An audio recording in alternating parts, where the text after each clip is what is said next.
Jama'a assalamu alaikum, barkanmu da warhaka kuma barkanmu da kasancewa a daidai wannan lokaci inda muke ci gaba da gabatar muku da shimfiɗa ga waɗanda suke koyan crypto tun daga tushe domin fahimtar muhimman abubuwan da ke cikinsa kafin fara sanya kuɗi a ciki da kuma tunanin samun riba ko kuma samun riba, wanda dama kamar yadda muka riga muka faɗa tun a baya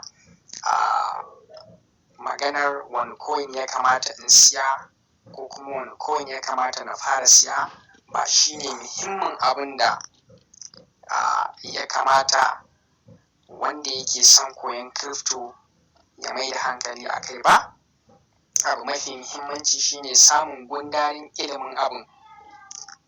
Ilimi na komai yana da faɗin da ba zai yiwu a ce ka fahimce shi ko kuma ka san shi gabaki ɗaya ba a lokaci guda, ko kuma a ce lallai sai ka gama sanin ciki da wajen komai tukunna za ka iya yin shi ko kuma za ka iya gudanarwa, amma alal aƙalla akwai abin da ake kira basic ko kuma tushe, wato muhimman diraku na wani abu da idan ka fahimce shi to za ka iya shiga cikinsa ka kuma fara gudanar da shi, wanda a hankali yau da gobe kake samun experience na ƙara fahimtar wannan abun sakamakon yadda kake gudanar da shi a zahiri.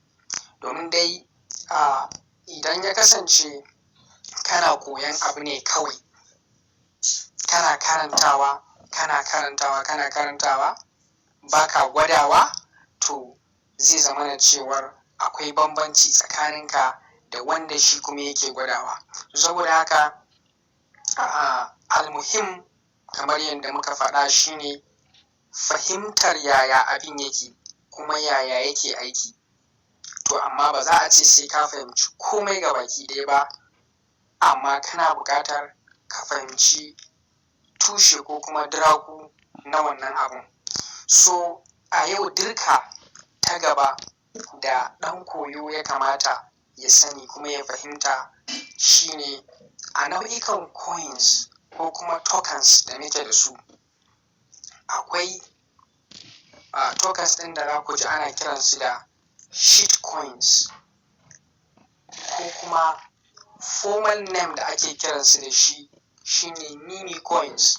Ana sirranta su,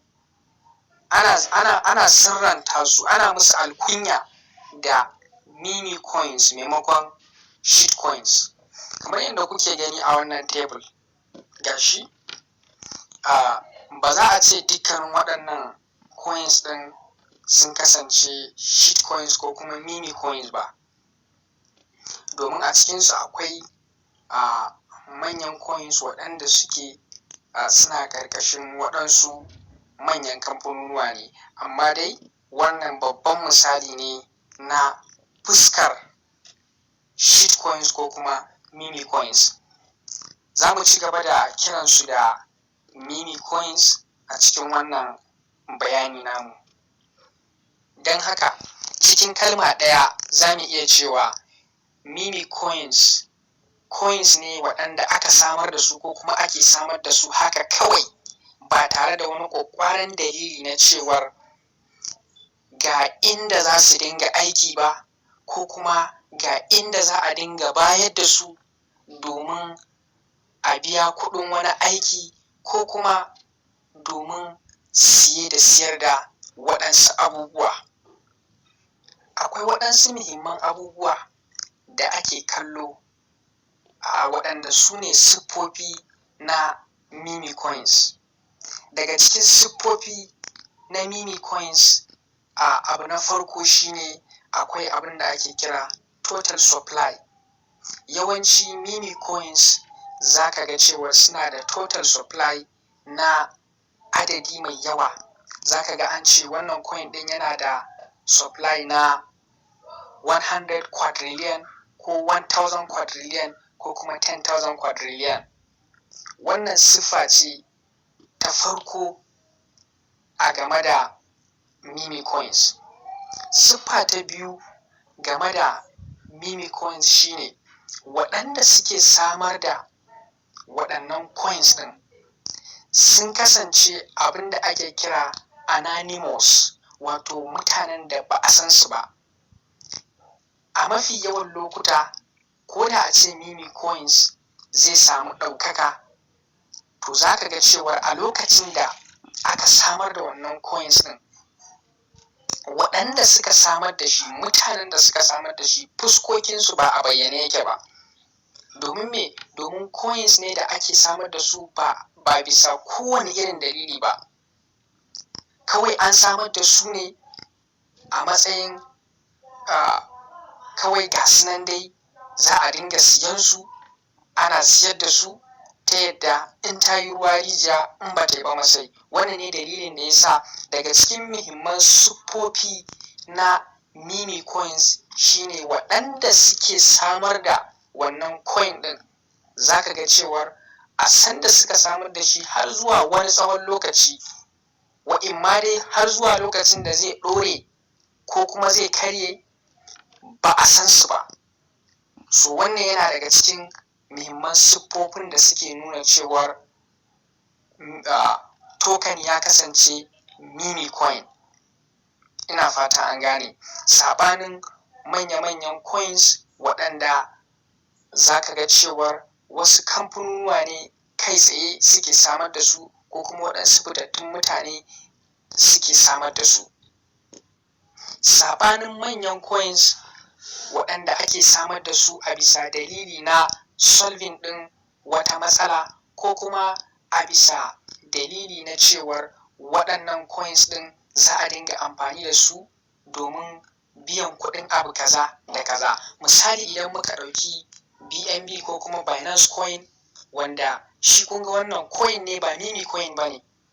Coin ne shi wannan, ba meme coin ba ne, domin ya kasance governance token, wato token ko kuma coin na gudanar da al'amuran Binance. A mafi yawan lokuta ga dukkanin wanda yake so ya mu'amala da kamfanin Binance, ta wasu hanyoyi akan abin da ya shafi cryptocurrency da blockchain, muddin dai zai biya kuɗin wani abu, to wa'imma dai ya biya kuɗin wannan abin da BNB, ko kuma wato smart chain nasu, wanda shine ake amfani da shi wajen biyan gas fee na blockchain ɗinsu, ko kuma mutum ya amfani da abin da ake kira BUSD, wanda shi ma daidai a ƙarƙashin su yake. Ina fata an gane. So daga cikin dalilan da za mu yi amfani da su mu gane cewar, ko kuma mu ƙara gane bambanci tsakanin meme coins da kuma coins waɗanda suke ingantattun coins masu use case, shine idan muka ɗauki kamar misali BNB, za mu ga cewar daga cikin abubuwan da muke kallo a matsayin abin da yake nuna cewar coin meme coin ne, shine akwai total supply. Za ka ga coin yana da total supply mai mugun yawa. To in ka ɗauki misali BNB ko Binance coin, za ka ga total supply ɗin shi ba shi da yawa. Haka zalika in ka taho nan misali, gashi nan aka ce who are the founders of Binance coin, suwaye suka samar da Binance coin. Duk yawancin meme coins ba za ka taɓa ganin cikakken bayani a game da wanda ko kuma waɗanda suka samar da wannan coin ɗin ba. Shi yasa muka ce yawanci meme coins waɗanda suke samar da su anonymous ne, wato ba a san su ba. Amma idan kuka ɗauki coins na gari irin su BNB, za ku ga cewar akwai cikakken bayani a game da waɗanda suka samar da shi, ko kuma wanda ya samar da shi, wanda a cikin bayanin za a ga cewar mutum ne wanda yana da experience a harkar blockchain, ya daɗe a harkar abin da ya shafi finance, wato batu na kuɗi da sauransu. Gashi nan kamar yadda kuke gani a takaice bayanin suka ce Shanfeng Zhao shine founder na Binance. Suka ce a shekarar 2001 Zhao, wato shi kenan wanda ake kira CZ, ya yi joining ɗin katafariyar jaridar kasuwanci ta Bloomberg wadda ya yi aiki da ita. Haka gashi nan suka ce a shekarar 2013 ya shiga cikin harkokin blockchain yadda ya kamata. A shekarar 2015 ya samar da wani kamfani da ake kira BJ Tech.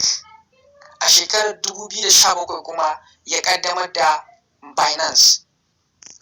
Ina fata an gane. So in ka dubi dukkanin waɗannan abubuwan zaka ga cewar wanda ya samar da coin ɗin BNB mutum ne da aka san shi, sananne, da haka wannan yana daga cikin siffofi na ingantattun coin waɗanda suke su ba meme coins ba ne. Coins waɗanda suke ba meme coins ba za ka samu cikakken bayani a game da waɗanda suka samar da shi, kuma za ka ga cewar lallai suna da experience na shekaru masu yawa akan harkar blockchain da cryptocurrency gabaki ɗaya.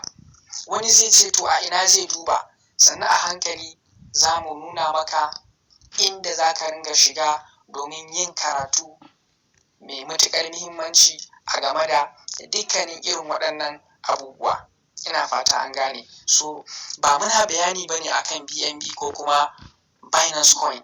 A'a, muna magana ne akan abin da ya shafi meme coin da kuma ainihin coins waɗanda suke coins na gari, coins masu use case, inda muka bada misali da BNB kasancewarsa governance token ko kuma utility token wanda ake amfani da shi wajen yin hulɗa da Binance da kuma sauran abubuwan da suka shafi kamfanin na Binance ta ɓangaren cryptocurrency da kuma blockchain, cewar wannan coin ɗin da shi ake amfani wajen biyan Binance haƙoƙinta na wasu abubuwa da za su baka ko kuma da za ka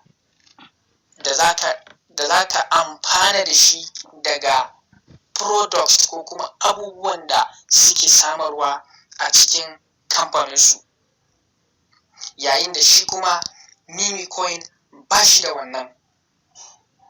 Ina fata an gane. Haka zalika ana kuma kiran meme coins da community driven tokens. Community driven tokens wato token ko kuma coins waɗanda community ne, mutane ne suke ɗabbaka farashinsa kuma su ne suke saukar da farashinsa ta hanyar saka masa buying pressure wato yawan siyansa da kuma selling pressure wato yawan siyar da shi, wanda shi ne yake control ɗin hawa da saukansa, amma ba wai buƙatar da ake da ita ta wannan coin ɗin wajen gudanar da wasu al'amura na yau da kullum ba. Ina fata an gane. So wannan shi ne, shi yasa ake kiransu da community driven. Za ka ga coin yana da followers a Twitter kusan mutum miliyan 1 ko miliyan 1.5. Yana da followers a Telegram, yana da followers a Facebook, sannan yana da mutane da yawa a YouTube da suke yin bidiyoyi a kansa. Ina fata an gane.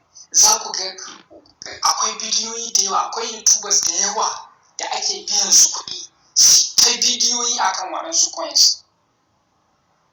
Yawwa, so wannan shi ake cewa community driven, wato mutane ake jawo hankalin mutane akan wannan coin ɗin su sa kuɗi. In sun sa kuɗi su samu kuɗi kuma su dompa shi siyar, wasu su rasa. Ina fata an gane. So wannan shi ake cewa meme coins. Meme coins ana kiransu kuma da community driven kamar yadda muka faɗa. Community driven shi ne cewa yawan al'umma ne, propaganda da social media su ne suke ɗabbaka farashin coin ɗin ya hau ko ya sauka, ba wai ainihin gundarin dalilin da ya sa aka samar da shi wannan token ɗin ba ne. Saɓanin kamar irin su misali BNB ko ce BNB coin, wanda kun ga idan ya zama cewar an samar da project da yawa a ƙarƙashin Binance Smart Chain, to BNB ɗin da ake siya ana ɓatar da shi wajen siyan waɗansu coins ko tokens da aka yi su akan blockchain ɗin Binance da kuma biyan gas fee.